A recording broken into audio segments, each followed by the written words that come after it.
Golgi body in cell.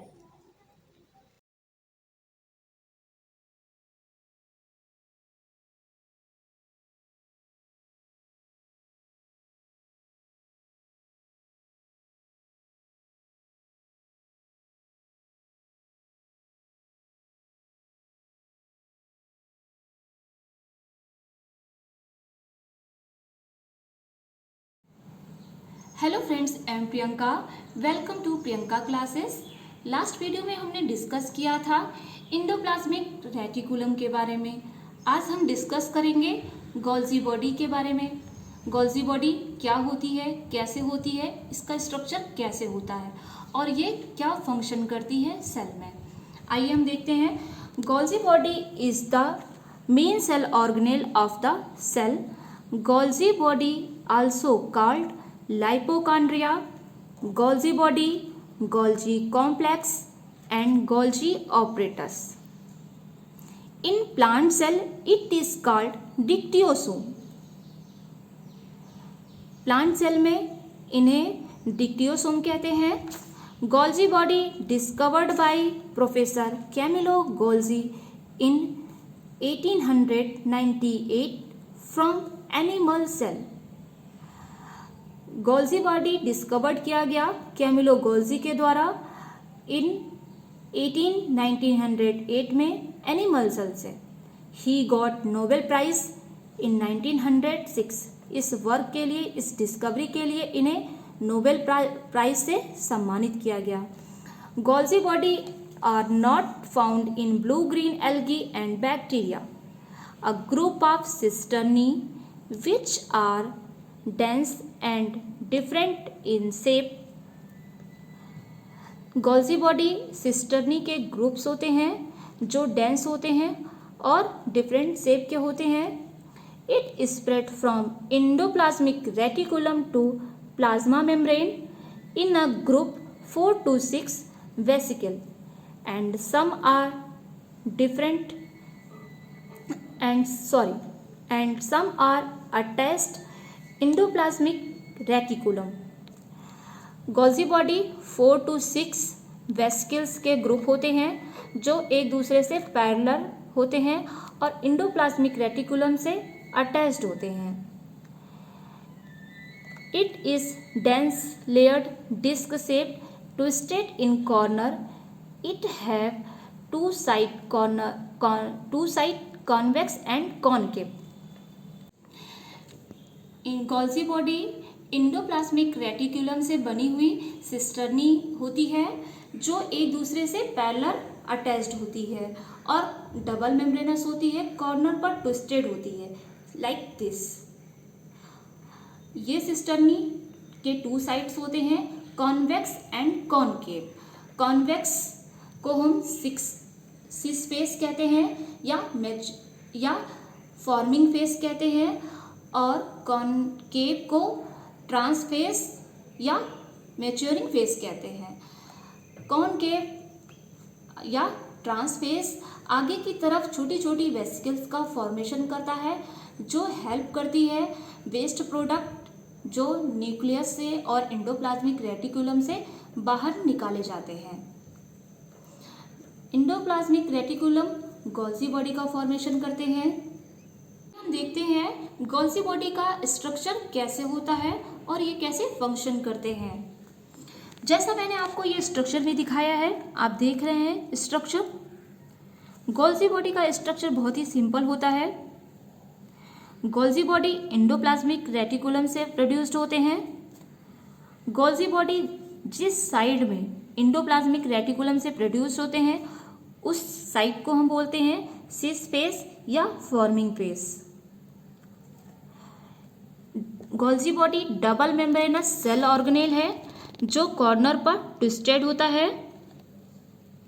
इसमें भी कहीं कहीं पर राइबोसोम के पार्टिकल्स होते हैं क्योंकि ये इंडोप्लाज्मिक रेटिकुलम से प्रोड्यूस्ड होता है और बहुत सारे एंजाइम्स होते हैं। डबल मेम्ब्रेन के अंदर जो सैक जैसा स्ट्रक्चर दिख रहा है आपको, इसे हम बोलते हैं गोल्जी सैक।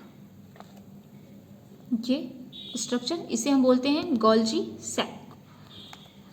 गोल्जी बॉडी के दूसरी साइड को हम बोलते हैं मैच्योरिंग फेज या ट्रांस फेज, जहाँ से ये ट्रांसपोर्ट का काम करता है। ट्रांस फेज या मैच्योरिंग फेज के साइड में ये स्मॉल और बिग वेसिकल्स का फॉर्मेशन करता है, जिसमें बहुत सारे एंजाइम, प्रोटीन और बहुत सारे केमिकल्स होते हैं जो सेल में अनवांटेड होते हैं। न्यूक्लियस और एंडोप्लाज्मिक रेटिकुलम से डिस्चार्ज किए जाते हैं और गोल्जी बॉडी के थ्रू सेल के बाहर निकाले जाते हैं या डिस्चार्ज किए जाते हैं। गोल्जी बॉडी को हम ट्रांसपोर्ट भी कहते हैं, क्योंकि ये अनवांटेड या वेस्ट प्रोडक्ट को सेल के बाहर ले जाता है, पहुंचाता है। सिस फेज के साइड में भी छोटी छोटी वेसिकल्स का फॉर्मेशन होता है, जो एंडोप्लाज्मिक रेटिकुलम के रफ सरफेस से होता है।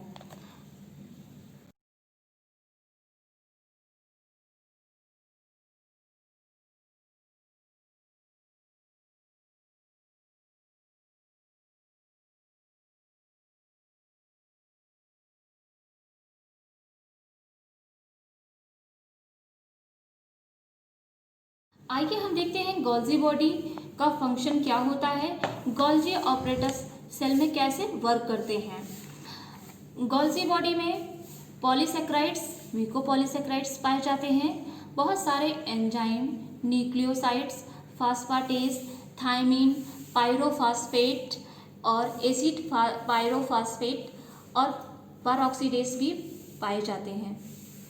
एंडोप्लाज्मिक रेटिकुलम की ट्रांसफेस या ट्रांजिशन वेसिकल्स से प्रोटीन का भी फॉर्मेशन होता है, या हम बोल सकते हैं कि इन गोल्जी बॉडी में प्रोटीन्स भी पाए जाते हैं, क्योंकि ये एंडोप्लाज्मिक रेटिकुलम से प्रोड्यूस्ड होता है। आइए हम देखते हैं इनका फंक्शन कैसे होता है, ये कैसे सिक्रीशन करते हैं। जैसा मैंने आपको ये डायग्राम में दिखाया है, ये आप डायग्राम देख रहे हैं, इसमें मैंने शो किया है कि गोल्जी बॉडी सेल के बाहर ट्रांसपोर्ट कैसे करते हैं। गोल्जी बॉडी या सेल के अंदर न्यूक्लियस से अटैच्ड एंडोप्लाज्मिक रेटिकुलम होती है, जिस पर प्रोटीन सिंथेसिस होती है। एंडोप्लाज्मिक रेटिकुलम से गोल्जी बॉडी का फॉर्मेशन होता है। एंडोप्लाज्मिक रेटिकुलम के साइड में गोल्जी बॉडी का जो पार्ट होता है उसे हम सिस फेस कहते हैं। अदर साइड को या अपोजिट साइड को हम ट्रांस फेस कहते हैं। ट्रांस फेस के साइड में वेसिकल्स का फॉर्मेशन होता है। इस वेसिकल्स के अंदर न्यूक्लियस और एंडोप्लाज्मिक रेटिकुलम के बने हुए या वेस्ट प्रोडक्ट होते हैं, जो सेल के बाहर डिस्चार्ज किए जाते हैं। ट्रांस फेस के साइड में छोटी और बड़ी बहुत सारी वेसिकल्स का फॉर्मेशन होता है, जो धीरे धीरे प्लाज्मा मेम्ब्रेन के तरफ पुश किए जाते हैं और सेल के बाहर डिस्चार्ज कर दिए जाते हैं, जैसा ये मैंने आपको स्ट्रक्चर में दिखाया है।